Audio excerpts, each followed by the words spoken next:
کافی concern نظر آتے ہیں۔ تقریباً 200 ارب کی لاگت سے یہ منصوبہ لگا ہے، اس پہ سبسڈی ہمارے ایسٹیمیٹس کے مطابق تقریباً 10 ارب کے لگ بھگ آئے گی۔ یہ ساتھ ساتھ اس کی پرنسپل ری پیمنٹ شروع ہوگی تو یہ تقریباً 18 سے 20 ارب روپے کی سالانہ سبسڈی خالی ایک منصوبے پہ دی جائے۔ تو اس 200 ارب کے اس منصوبے کو لگانے، چلانے اور اس پہ جو خرچہ ہوا ہے، ان سارے مسافرین کو سزوکی مہران دے دی جائے اس کاسٹ میں، اور آپ کو ساتھ تیل کا سالانہ خرچہ بھی ہم دے دیتے ہیں 90,000، تب بھی مجھے یہ منصوبہ شاید سستا پڑتا، کم از کم پاکستان کی اپنی آٹو انڈسٹری تو چل جاتی۔ اورنج ٹرین کا ایسا پروجیکٹ لگایا گیا ہے جس کے 250 روپے اگر میں اس کی ٹکٹ رکھوں آج ون وے، تب جا کے اس کا کم از کم یہ پورا ہوتا ہے خسارہ کہ اس کو میں سبسڈی نہ دوں۔ It is a highly uneconomical project. We are stuck with it. یہ سر ایک بہت بڑا ہاتھی ہے۔ اس موضوع پہ بات کرتے ہیں، اس کے لیے ہمیں جوائن کر رہے ہیں ڈاکٹر سلمان شاہ، سابق مشیر خزانہ ہے، فائنینشیل افیئرز کے ایکسپرٹ ہیں پاکستان کے سرکاری معاملات، سرکاری فائنینشیل معاملات میں۔ ڈاکٹر صاحب بتائیے گا، لاہور کے آپ رہنے والے ہیں، یقیناً ایک ریمارکیبل پروجیکٹ ہے اس کو دیکھنے میں، اور ہر لحاظ سے کہ پاکستان میں کسی شہر میں گو کہ صرف ایک ہی شہر میں صحیح، مگر اس طرح سے ٹرین چل رہی ہے ماس ٹرانزٹ کا لیے، جہاں پہ پہلے ہی میٹرو بس موجود ہے، لیکن جو اس کی فائنینشیل کاسٹ ہے، جو اس کی سسٹیننس کاسٹ ہے، وہ ماہرین کہتے ہیں کہ تقریباً انبیریبل ہے حکومت پنجاب کے لیے، تو اس کا کاسٹ بینیفٹ ریشو جو ہے وہ آؤٹ ہو رہا ہے۔ جی کامران صاحب، آپ نے بالکل صحیح تجزیہ کیا ہے، اور جو پہلے آپ نے کامنٹس دیے ہیں اس سے بھی ظاہر ہوتا ہے کہ یہ ایک بہت ایکسپینسو منصوبہ ہے۔ ایکچولی یہ 1.6 بلین ڈالرز کا تقریباً مکمل ہوگا، اور اس کا 250 ارب کا یہ پڑ جائے گا ہمیں آج کل کے ایکسچینج ریٹ پہ، اور یہ اس کی جو ری پیمنٹ ہے وہ پنجاب حکومت تو روپوں میں دے گی، لیکن جو فیڈرل گورنمنٹ ہے اس کو پھر یوانز یا ڈالرز میں دینی پڑے گی۔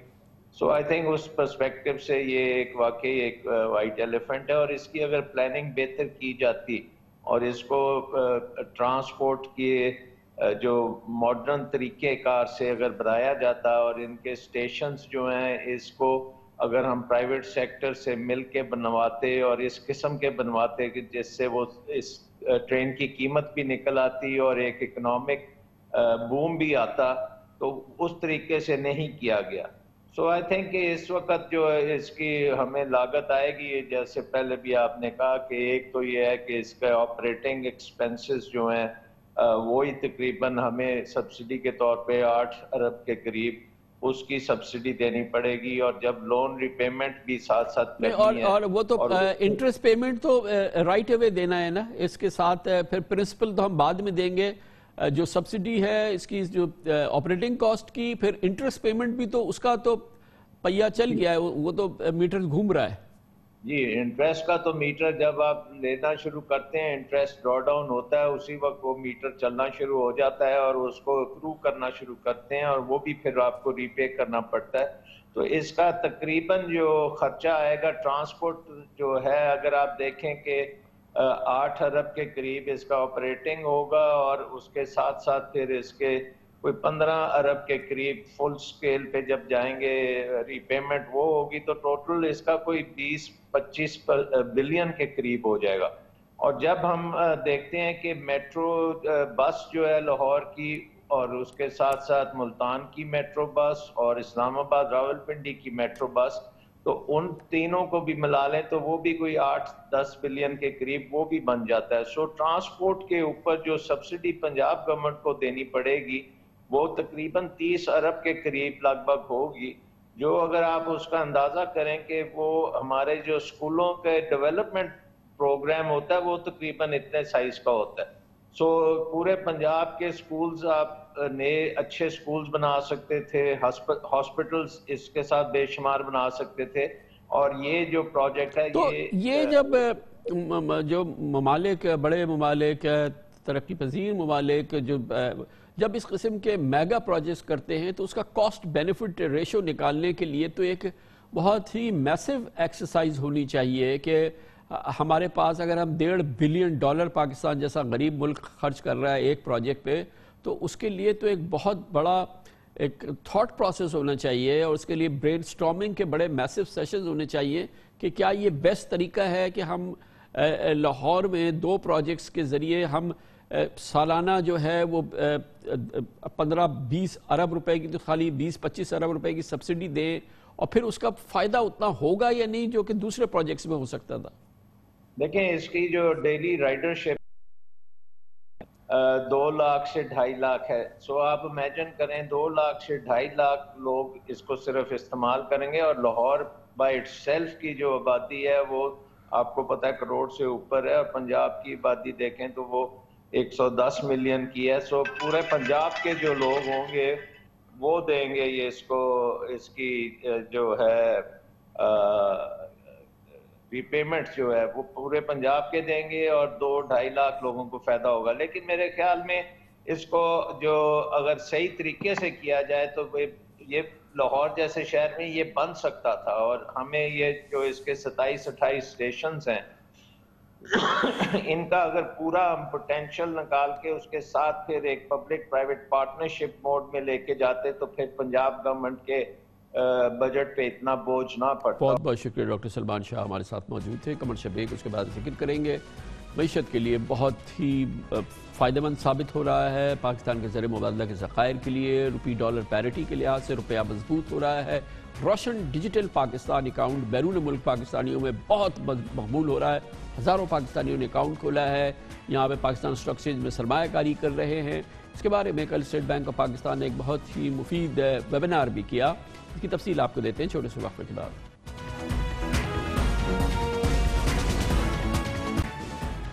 پاکستان میں زر مبادلہ کے ذخائر بڑھیں. پاکستان میں زر مبادلہ کی صورتحال میں مستحکم آئے اور پاکستان میں روپے کی قدر بہتر سے بہتر ہو.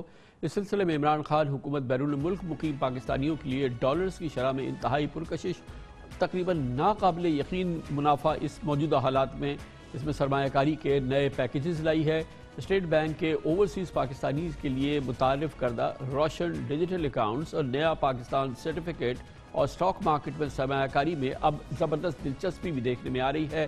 پاکستان کی معیشت کے لیے یہ بہت ہی عمدہ خبر ہے. اوورسیز پاکستانیوں نے پچھلے 6 ہفتوں میں 25,000 سے زائد روشن ڈیجیٹل اکاؤنٹس بھی کھلوا لیے ہیں. اسٹیٹ بینک کے تحت بیرون ملک پاکستانیوں کے سوالات اور تحفظات دور کرنے کے لیے گورنر اسٹیٹ بینک ڈاکٹر رضا باقر کی سربراہی میں ایک ویبینار کا بھی انعقاد ہوا جس میں 7 پاکستانی بڑے بینکوں کے صدور اور سی او نے اپنے اوورسیز پاکستانیوں کے سوالات کے جوابات دیے. ایک بہت ہی اچھا فورم تھا جس میں کہ نہ صرف یہ اس پروڈکٹس کے حوالے سے بیرون ملک مقیم پاکستانیوں میں جو شبہات سوالات تھے ان کے براہ راست جواب دیے گئے اور اس حوالے سے جو ابہام تھے ان کو دور کیا گیا.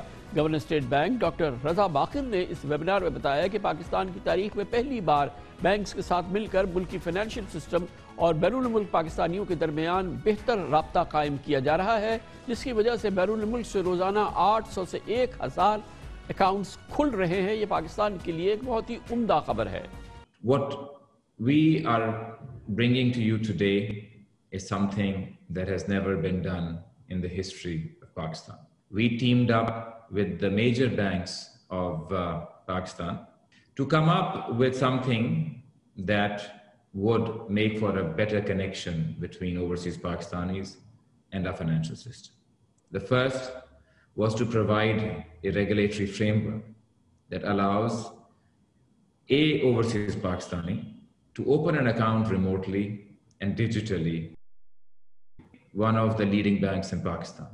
Second, we provided the regulatory framework to make these accounts repatriable.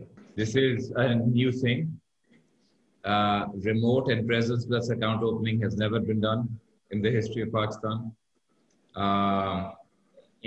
Perhaps we underestimated the demand that would come.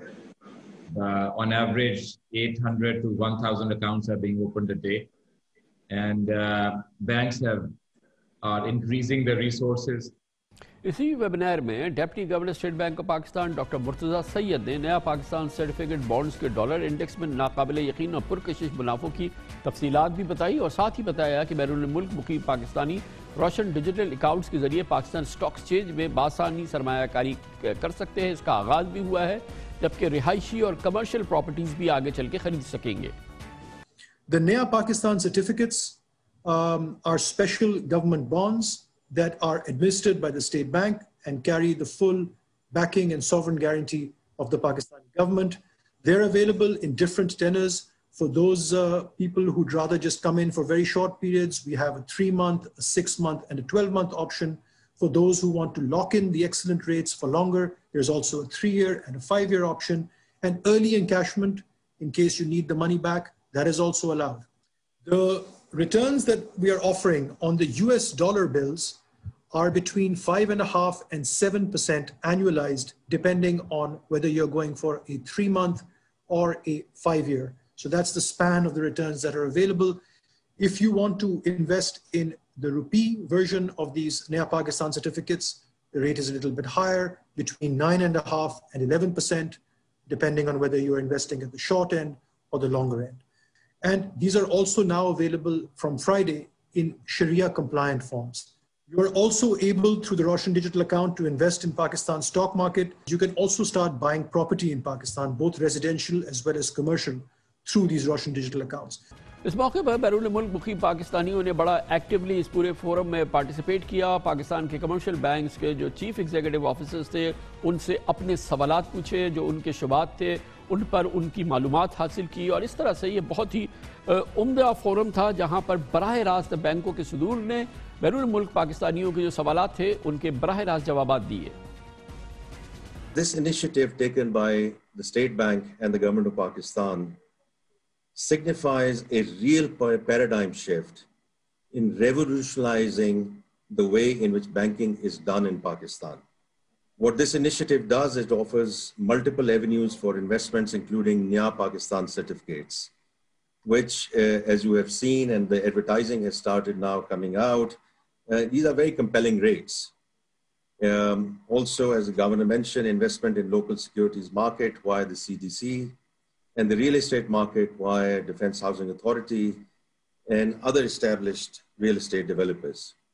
We are very committed to help, facilitate, assist, support in providing you a great client experience, inshallah, as we move forward with Roshan Digital account.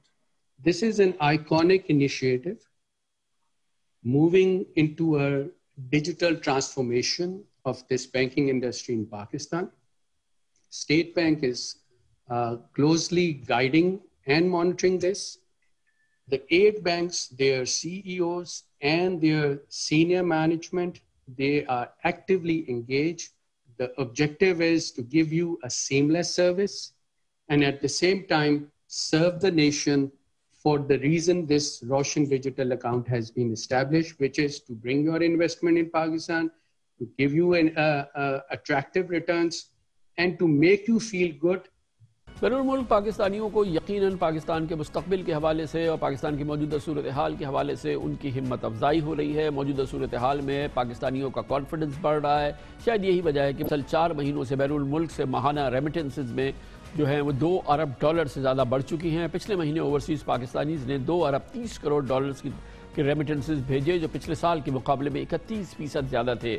بیرونی سرمایے کی اس rail پیل کی وجہ سے dollar اب 168 روپے کے بجائے آج 160 روپے کی سطح تک بھی ٹچ کر گیا, گو کہ روپیہ مسلسل مضبوط ہو رہا ہے اس پوری صورتحال کی وجہ سے. کمرشل بریک, اس کے بعد ذکر کریں گے معیشت کو مضبوط و توانا بنانے کی. آج ایک اور خبر آئی, لاہور ہائی کورٹ نے آج کمپٹیٹو کمیشن آف پاکستان کی کمپٹیٹو لاز کے خلاف پاکستان کی cement, sugar, fertiliser, automobile industries اور دوسری انڈسٹریز کی جو پٹیشنز تھی وہ جن پر اسٹے آرڈرز تھا وہ ختم کر دیے. یہ تمام انڈسٹریز جو ہیں ان پر الزام ہے کہ کارٹلائزیشن ہوتی ہے, مونوپلیز بناتے ہیں, جس کے خلاف کمپٹیٹو کمیشن ایکشن لیتا ہے, مگر عدالتوں سے اسٹے آرڈر حاصل کر لیا تھا. آج یہ اسٹے آرڈر ختم ہو گیا ہے. یقیناً یہ ایک اچھی خبر ہے. پاکستان میں انڈسٹریز کی جو الزام لگتا ہے یقیناً اس کی حوصلہ شکنی ہوگی. اس کی بات کرتے ہیں چھوٹے سے وقفے کے بعد.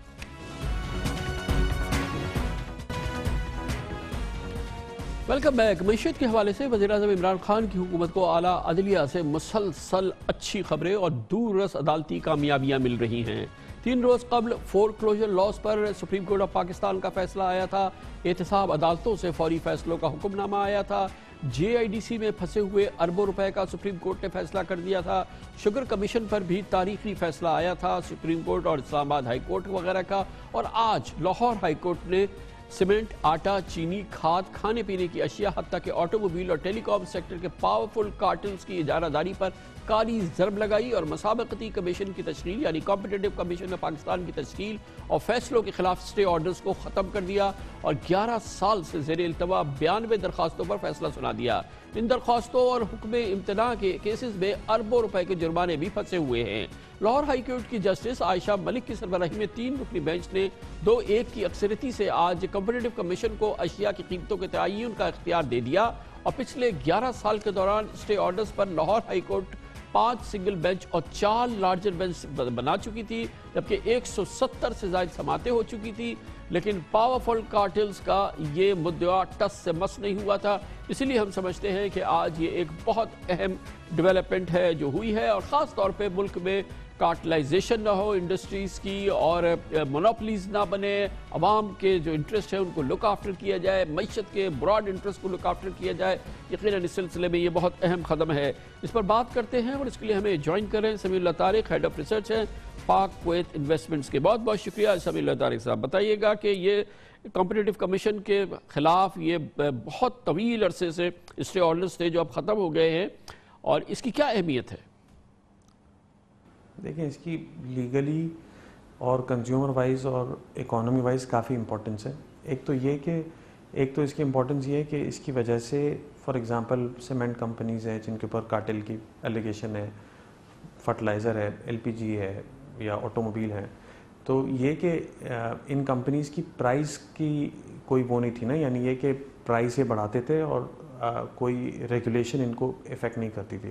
تو دیکھیں کمپٹیشن کمیشن کو بنانے کا مقصد یہ تھا کہ ایک تو کنزیومر پروٹیکٹ ہو اور دوسرا یہ کہ نیو انٹرنٹ بھی پروٹیکٹ ہو اور تیسرا یہ کہ انفیئر پریکٹسز نہ ہو اور یہ کہ ایونچولی اکانومی میں کمپٹیشن فاسٹر ہو اور ٹریڈ جو ہے وہ انکریج ہو. اب یہ ہمارے ہاں جو یہ سسٹم تھا کہ پرائسز بڑھتی رہتی تھیں اور یہ بڑھاتے رہتے تھے. فار ایگزامپل ابھی جیسے کرنسی ہماری کچھ ڈپریشیٹ ہوئی تھی، 168 روپے تک ڈالر آ گیا، تو گاڑی والوں نے قیمتیں بڑھا دیں اور جب کم ہوگا تو وہ کم نہیں کریں گے. تو اس سے پھر یہ تھا کہ